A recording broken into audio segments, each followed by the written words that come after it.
good morning pa, pero mag-alas 11 na. At eto yun, nandito kami sa daan papunta sa Kubo.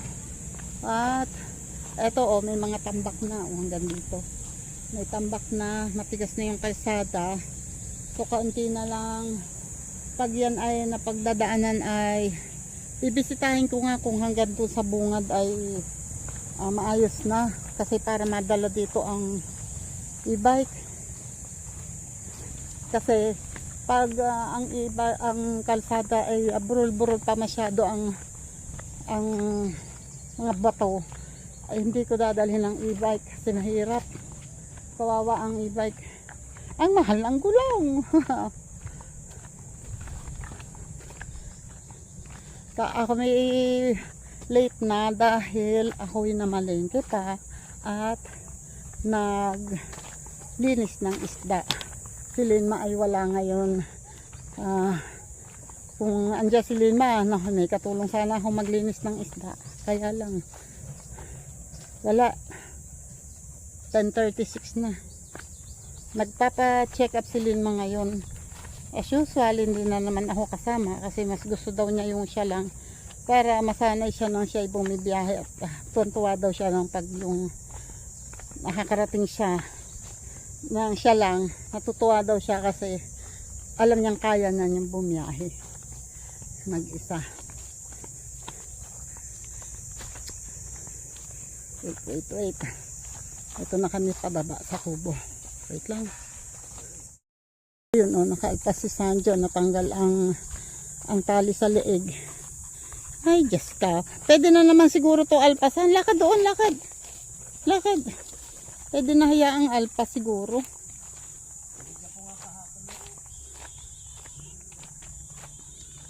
Ayan, nilagyan pala naman ikaw ng bahay di. Yan, bakit ikaw wag ka nang mabait siya. Kahit na dumadamba siya, magaan ang damba niya. Magaan, hindi siya dumadamba ng pabigat sa'yo. Ay! Wait lang. Oh, take ha. Pakakainin ka Kinukuha niya yung bag. Wait. Ayan, nandito ako ngayon sa sinabit ni Tatay Denny ang ayun may hinog na kamatis. At ang alam ko ay may pipino. Ayun. May pipino. Asan pa? Meron pa dito Ayan. May pipino. Diba? May pipino. Ang patola kaya? Uy, patola. Ano na? Bumunga ka naman. Maraming bulaklak Wish ko lang. Sana yan. Bubunga na yan. Pag bumunga yan, sabay-sabay. Sunod-sunod ang dami. Diba patola? Mamumunga ka ng madami. Sanjo, dun ka lang. Ipagagawa ka ng pagkain mo. Ayan mayroong mga buko na maliliit pa at ang pipino ayan nag-i-start na ulit mamunga, magbuko. May mga buko na ulit, may mga bulaklak na ulit. Mag-i-start na ulit yan. Wish ko lang. Sana. At ang kamatis, dumadami ang hinog. Dumadami. Hindi kami bibili ng kamatis. Meron kaming kamatis. Dumadami ang hinog. Ayan, mamaya mangunguha ako. May bisita lang tayo. Tapos, meron na rin siling pang sigang. Ayan, ay, thank you Lord.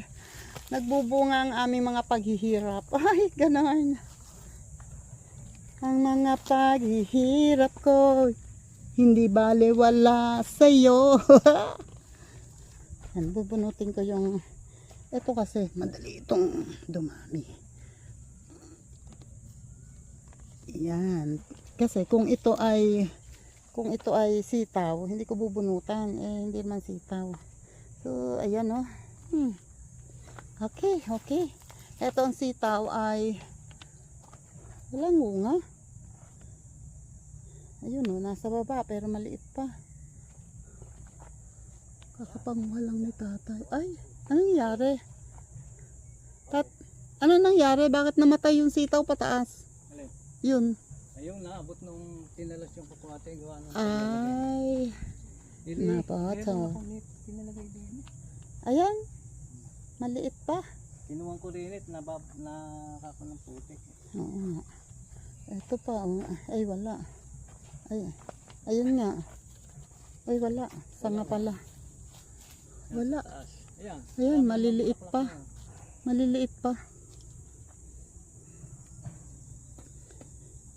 Baliwala lang sa'yo. Wala ang saging ay hindi makakabawi. Hindi makakabawi. Ayun, may puso. Ay, yan ang nalimutan ko tanggalan ng puso. Yung nandun tinanggalan mo ba? Lalaki na eh, no? Sana ano muna yun bago mabili. Hindi naman tayo magdidilig. Hindi na magdidilig, ano na eh. So ako mangunguha muna ng kamatis. Cellphone ko na yung Ay, Hiningnan ko na nga sa kwarto. naka-charge pa rin? Ah. Ano ba ito? Oh. Layo mo sa'yo at naka-back and front. 1-0 2-0.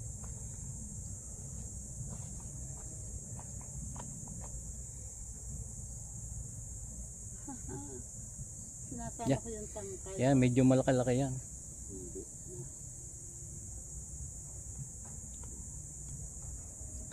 Aanim naman yata. Ito, 8. Malalaki na to, 240.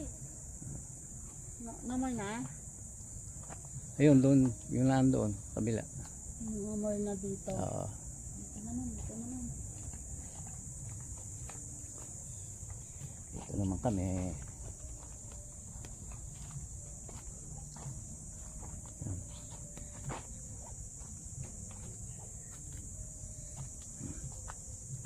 Basta yung kinukulang sa tubig, maliliit ang bunga. Yung isang yan, mandilaw-lilaw na rin eh. Ay, saka na lang yun. Pwede pa yung bukas. At least ito. Ay! Tabihin doon na iring pipino. Pipino naman. Wait.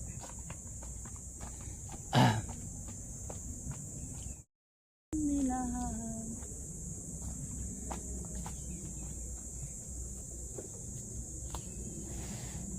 Sali. Hihit ng puwet. Yeah, isang kuhan mo na rin eh. Wala na. Hindi na rin tao. Uy, huwag kang papait ha. Sarapan mo ha. Kailangan masarap ka. Sarap ka. May mga buko pa naman eh. Oo. Itong patola, ito, ewan ko kung tutuloy itong gantong klaseng buko.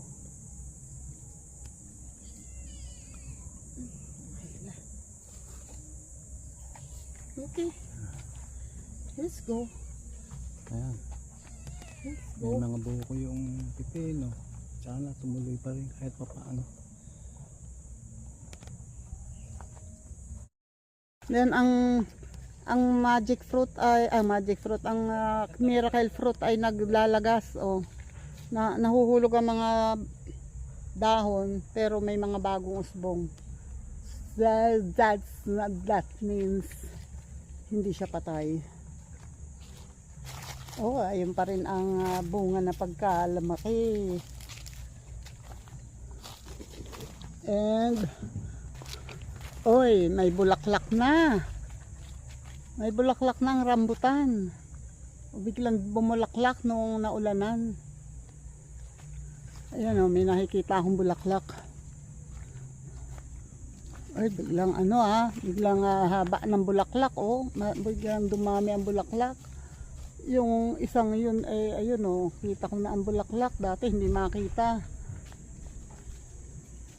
Pero marami pa rin dito sa rambutan ay walang bulaklak. Marami pang hindi, may mga dulo pa na walang bulaklak.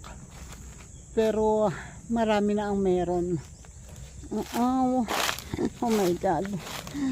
Nanganganib ang puno ng rambutan.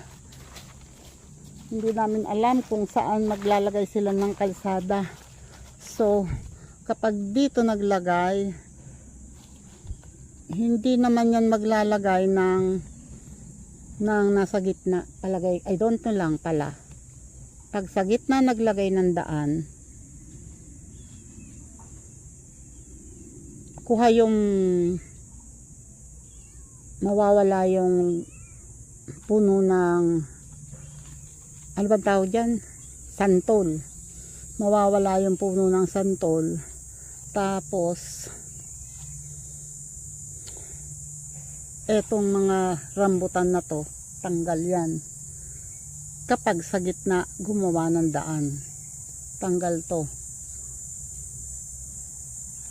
Ito pa naman tong masarap na rambutan. Pero ang good news doon, itong mga sa mangga, safe sila. Safe yan. Dito, itong rambutan ang madadaanan kung sa gitna dadan, tsaka itong marang. Yan ang matadaanan. Pero meron naman doong rambutan na natira, and dito meron natira. Yung naandoon malamang ay madadaanan din. My God. Hanggang ngayon wala pa rin kaming nakukuhang maglalagari ng puno, kasi ipapalagari ang mahogany, etong santol, ipapagawang tabla. Saka yun, papagawang tabla, bali 3. Aywan ko kay tatay kung ilan yung ipapagawang tabla na yan. Tapos eto, safe ang santol na Bangkok. Safe. Uy, may nag-aaway ng aso doon. Sanjo, lika rito. Sanjo! Sanjo! Ala, nakasali si Sanjo. Yan, pinag-ayos na ni tatay ng pagkain si Sanjo. At si Sanjo, isusubukan namin kung maiiwan namin dito ng alpas. Kasi, titingnan namin kung kung maitataboy namin pabalik kapag sumunod. Ikaw talaga. Tangkad ni Sanjo, oh. Mabait lang itong asong ito, oh. Kahit nakadamba siya sa akin, pero magaan siya, hindi siya nagpapabigat. Kakain ka na, ha? Masyala ka na dun, sa labas. Labas. Kahit lakad na. Labas na. Eto naman yung mga ani namin, oh. Nandito na. At, hoy, itong kuting na ito, sumusunod din sa amin. Ganyan. Ay, bakit hindi mo ito nilagyan ng tubig? Dili. Dali mo lang dyan, tabi. Oh. Kumain ka dyan. Hoy, kutingin. Kumain ka dyan. Kutingin. Sanjo, lakad na dun. Lakad dun sa labas. Lakad na dun sa labas. Doon ka nga. Ay. Ewan ko sa'yo. Bahala ka dyan. O, tingnan mo to. Tapos nauna ka ngayon sa akin. Yun ang pagkain niya. Wait lang. Sanjo, pagkain mo. Ayun o. Hindi dito.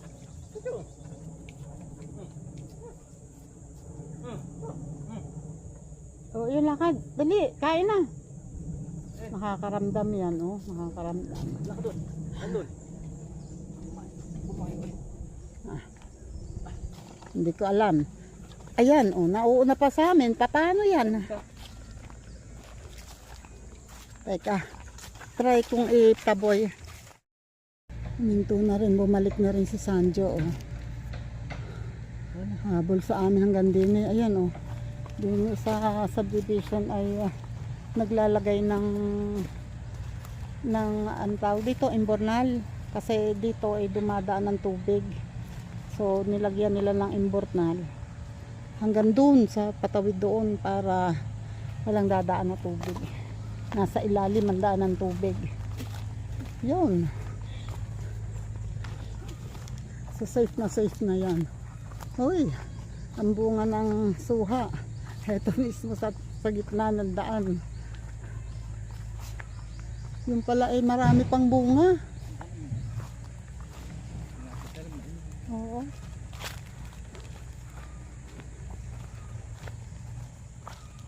Wala na. Hindi na sumunod si Sanjo. Yan. Buhat ngayon, pwede na siyang iwanang alpas. Kasi hindi na siya sumusunod. Oops.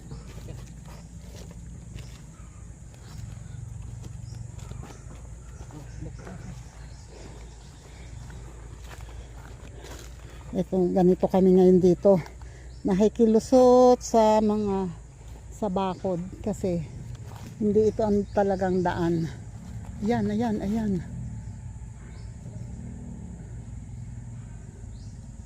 Nag-aano ng mga aso doon, baka si Sanjo kasi iawayin.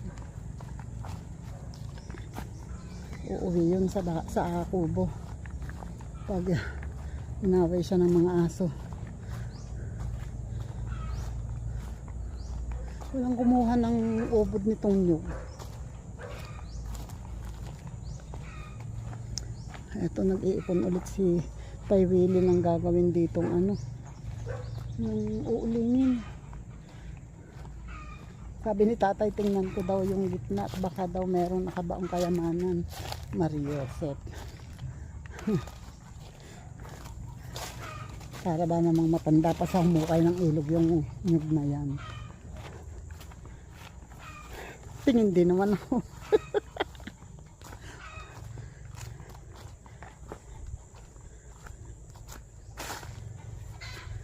Okay, we're here. Palabas na. And lingon pa rin ako ng lingon kasi baka mamaya nasa likod ko si Sanjo.